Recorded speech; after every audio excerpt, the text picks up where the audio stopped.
PM Modi के पीछे पड़ी नॉर्वे की पत्रकार हेले लिंग। Prime Minister Modi, why don't you take some questions from the freest press in the world? पत्रकारिता की आड़ में भारत के खिलाफ चला रही थी प्रोपोगेंडा, विदेश मंत्रालय ने लगा दी झाड़।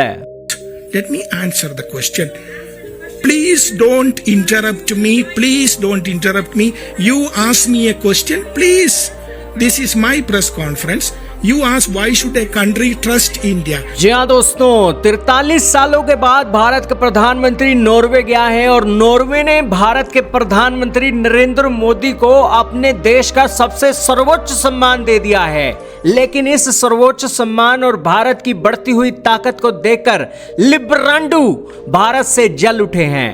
भारत की तरक्की को देखकर दोस्तों अब उनका खून उबलने लगा है और प्रेस कॉन्फ्रेंस के अंदर दोस्तों पीएम मोदी से तीखे सवाल पूछ रहे हैं। दोस्तों एक तरफ तो ये रिपोर्टर खुद को मॉडर्न दिखाते हैं, फ्रीडम ऑफ स्पीच का सहारा लेते हैं, लेकिन पीएम मोदी की मॉडर्नशिप से ये अभी अवगत नहीं है। यही कारण है कि विदेश मंत्रालय ने नॉर्वे के एक पत्रकार को जब समझाना चाहा तो नॉर्वे की पत्रकार अपना आपा खो बैठी।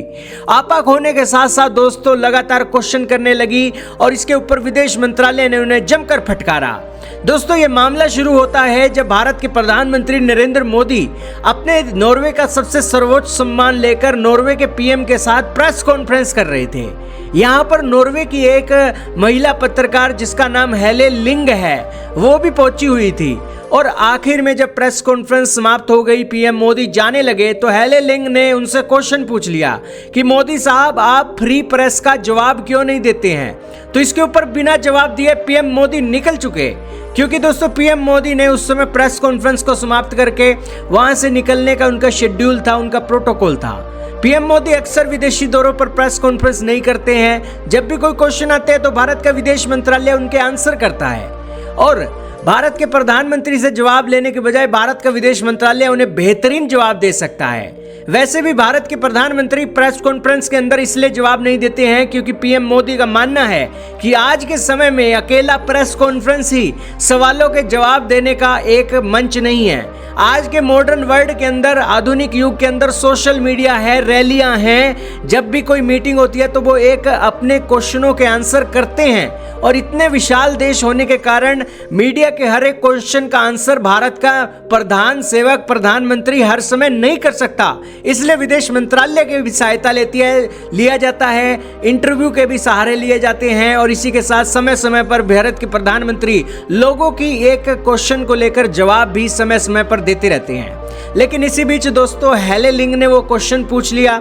उसके बाद भारत की विदेश मंत्रालय की प्रेस कॉन्फ्रेंस होती है, हेले लिंग भी वहां पर मौजूद होती है, तस्वीरें आपके सामने है। इनके हाथ में माइक है और ये क्वेश्चन पूछ रही हैं कि हम आखिरकार इंडिया के ऊपर ट्रस्ट क्यों करें जब भारत के ऊपर एक नस्लीय भेदभाव और एक अलग अलग माइनॉरिटीज के खिलाफ एक इशू की खबरें हमें सुनने को मिलती हैं। तो इसके ऊपर दोस्तों भारत के विदेश मंत्रालय ने कहा कि हमने आपका क्वेश्चन सुन लिया है, हम आपको जवाब देंगे, क्योंकि वहां पर और भी रिपोर्टर बैठे थे, औरों के भी रिपोर्टरों के सवाल थे। वो सारे रिपोर्टरों के सवाल इकट्ठा करके फिर एक साथ सभी के जवाब देने वाले थे। तो दोस्तों जब बात आई हेले लिंग के सवाल के जवाब देने की तो विदेश मंत्रालय अपना जवाब देने लगा कि क्यों देशों को इंडिया के ऊपर ट्रस्ट करना चाहिए। अब दोस्तों विदेश मंत्रालय ने शुरू ही किया था, लेकिन हेले लिंग दोस्तों अपना आपा खो बैठी और विदेश मंत्रालय के प्रवक्ता को बीच बीच में टोकने लगी। इस टोकने के बीच दोस्तों विदेश मंत्रालय ने अपने डिप्लोमेटिक भाषा का इस्तेमाल करते हुए उन्हें उंगली दिखाकर कहा कि हमने आपका क्वेश्चन सुन लिया है, तो कृपया मादा भी रखिए कि अपना जवाब भी सुन लीजिए।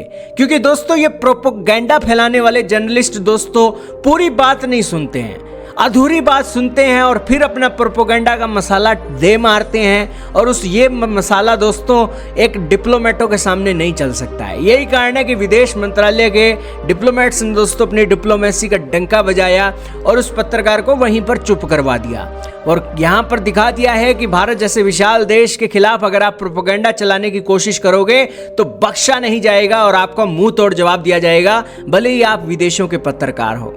आपका क्या मानना है कमेंट सेक्शन में बताइएगा। लेकिन इस हेले लिंग का दोस्तों एक खूबसूरत जो भाषा में डिप्लोमेसी में भारत ने जो जवाब दिया है वो वाकई में भारत की एक विश्वसनीयता और इसी के साथ डिप्लोमेसी को दिखाता है। खैर, भारत ने तो नॉर्वे में अपनी डिप्लोमेसी का डंका भी बजाया है और जलने वाले तो दोस्तों जलते ही हैं। भारत को सर्वोच्च सम्मान मिल गया है तो दोस्तों जलने वाले जल रहे हैं। Prime Minister Modi, why don't you take some questions from the freest press in the world? Helle, I come from the Norwegian newspaper Dagsavisen. I am wondering, as we strengthen our partnership, why should we trust you? Can you promise that you will try to stop the human rights violations that goes on in your country? And also, will the Prime Minister start taking critical questions from the Indian press at some point in the future?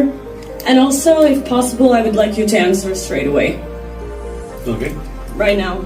Like now. Please, we have a question there. But I might also have follow-up questions, so it would be Please. better if you answer We right have away and then I question. can follow up. I'm conducting the press conference. So please, do you have a question to us? Please go ahead. Yes. India is set to become the world's third largest economy. India had epics and books. Let me answer the question. Please don't interrupt me. Please don't interrupt me. You ask me a question, please. This is my press conference. You ask why should a country trust India? Why should a country trust India? Why should a country trust India? Let me answer that question, please. So India is a civilizational country which has something unique which it offered to the world, and it continues. We trust you. Oh, that's okay. And on the human rights situation. You ask me question, let me answer it. Okay?